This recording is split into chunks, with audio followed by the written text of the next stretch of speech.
Indayegamye nyene ale subira andayegamye ale urayegamira kegamira igihome ca nyogokuru n'amatako mushenzi mapumbo uriko urazana ngaha muzima ivyo birofa genda ubizimirize kwa nyogokuru wawe subira uvyandike ngo nzima ivyo birofa usumba abantu 500 bari ngaha igice c'umuriyoni mushenzi bari ngaha kuri live yiwanje bafite ibikorwa vyo gukora bafite imiryango bari kumwe n'abandi bariko baratanga mu kubagabo babo bubake neza hariho n'abagabo babasavye mu gubiranka wowe ucuza ngaha ngo zimya ivyo birofa tubizimya nkande subira wandike ndakubloke mushenzi ugende kubizimiririza kwa nyogokuru wawe twumvikane rero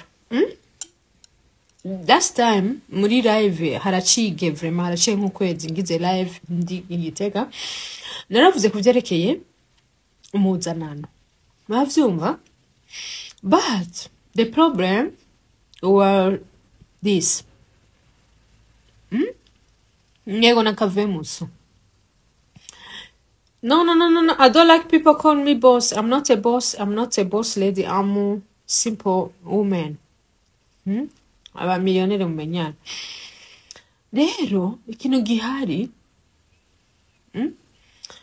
nuko j'ai réalisé que monsieur umuzanano arafise ikibazo s'il te plaît DJ Paul arafise ikibazo muzi waye afise ikibazo hinge gato je sais pas si c'est audio ngaha ya kiriko igituma DJ Paul afise ikibazo ni kubera ko arafise ikintu citwa gucinyiza abantu arafise ikintu citwa ko ari hejuru y'abandi ngo hezanje muzo murabe je sinkunda amatiro arafise ikintu cyo gucinyiza abantu nyamba DJ Paul yavuze yuko Baby face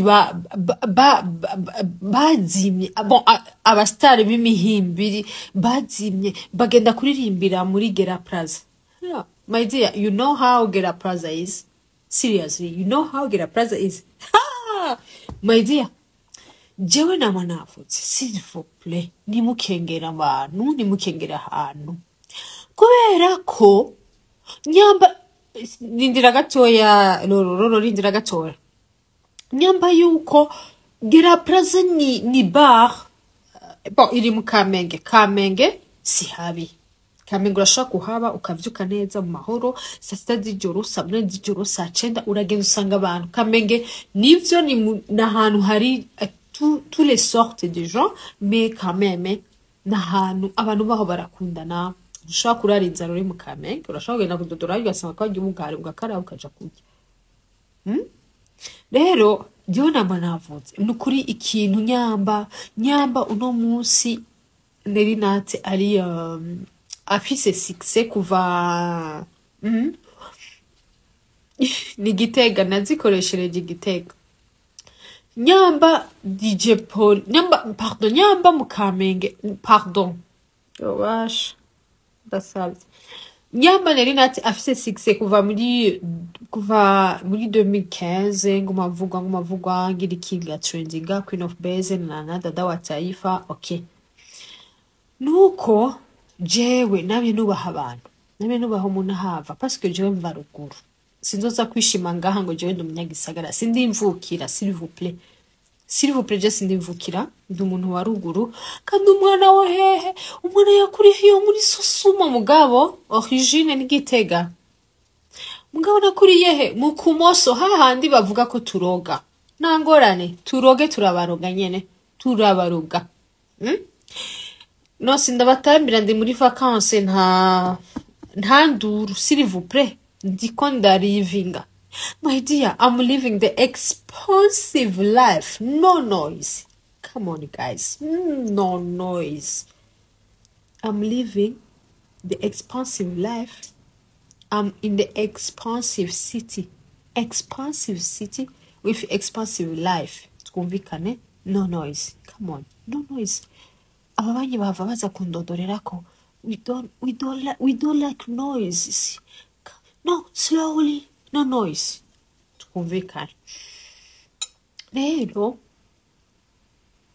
kuva ruguru mu kumaso hiyo bon si habi ni hari muri city amatara imiduga papa télé d'ici canal plus za RT9 na TV5 monde na papa bacu bakatublokera bagashira amakode mu televiziyo turabe papa ibintu nk'ivyo kuva hariya Bujumbura kuva hariya Gitega na ibintu nk'ivyo kuko navyo but jewe sinzi kugayo umuntu ambwiye ati nari ndashonje ndimeze uku ndagira ico nkeneye cose ico shoboye nta muntu azokumva ngo nari yangira ikibi no je nakibi nkora kandi ndashima Imana kubona yarampaye ubwo buzima sinzi gukora ikibi hari abantu bama bampyeje ariko Imana yama ihari kugira ingwanirire rero ikintu gihari kugaya DJ Paulin arafise akantu ko kugaya abantu arafise akantu ko kwibona he's the best you are not the best my dear you are not the best dushobora kugaya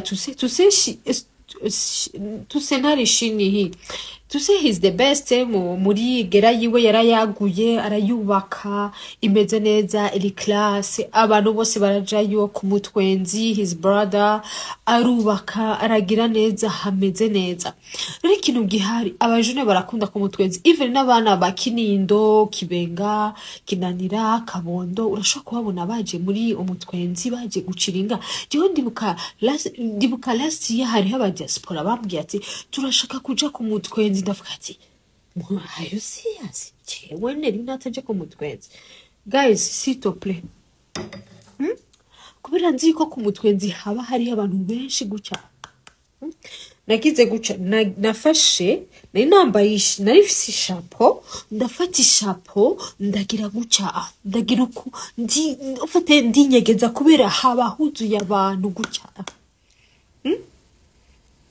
no just indagira muri business class genda ugomba muri business class ugomba ugende muri economic class it's not our problem is your problem turashika twese amahoro ni nk'umuntu agenda kunya mu toilette ikinogo n'umuntu anya muri siege tunyama vyamwe twese ni umusongo buhetse mureke kuba mutugora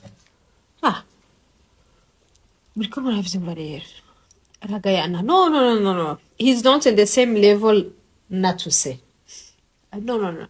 Nari the same level, not to say. No. Nari ndabisubiyemo DJ Paulin tusaramusumba kure tusafisa ama hotel but DJ Paulin arapanze nk'abanerinate peut-être je sais pas. Arapangiye leta Crystal Event mu kibanza ca leta ari amahera make afise contrat long term ari ha the fucking money. He don't need to pay amahera mesh more money no. But Iga Crystal it's not the expensive club. You know what I'm talking about? No. Okay, nyambo mwavoka we yuguruye gutya. Ngingona. My dear, iyo ngona yawe izosubira inyuma ice muri Rusizi. Rusizi se mukamwarije géographie. Jewe narize. Mukamwarije géographie. On dit que Rusizi c'est un affluent ya lac Tanganyika. Nyambo iyo ngona yawe iri loko kubera iri muri Rusizi. Rusizi c'est un petit fleuve affluent du lac Tanganyika. Kugira ushike muri lac Tanganyika uja muri Rusizi affluent. Kugira rero affluent Rusizi itegerezwa kurungika amazi muri lac Tanganyika. Cyo gituma rero hari ugutandukana hari ubwo bwati ahandi ngiye muri lac Tanganyika aha ni muri Rusizi. Rero uyo mwavuka wawe he's a local because uracari muri Rusizi. Iyo ngona yawe iri muri Rusizi ntiragira muri Tanganyika. Rero nishobora muri Rusizi kubera you are not in the level ko iyo mwavuka wawe y'ingona aja muri Tanganyika. Mwavuka wawe y'ingona aracari muri Rusizi. Twumvikana. Rusizi ni rivyeya.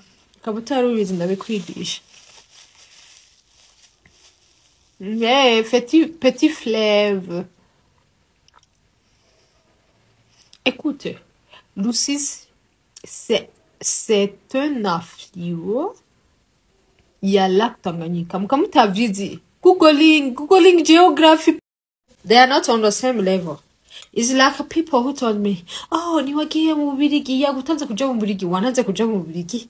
My dear, you know, jewe Ababirigi nagendanye nabo. You don't know. You don't know. Uragiye mu Bubirigi, Nelly, jewe ugiye mu Bubirigi, it's fine. It's not my problem, ugiye mu Bubirigi. Kuko jewe gutravelinga, jewe na travelinze wowe utaragira na passport. Jina travelinze wowe utaragira na passport. Wenda kumenye muri 2019 jewe navuye hanze muri Malezi. Navuye hanze wumva wowe tungana. Je passport anje niko ndahonovera, my dear. Nimuze murashira abantu kuri level batariko. Kuja mu Bubirigi siko kwitwa ngo you have a lot of money, you are under the others. No, my dear, you don't have nothing. I'm sorry to tell you that you don't have nothing. Missions matako.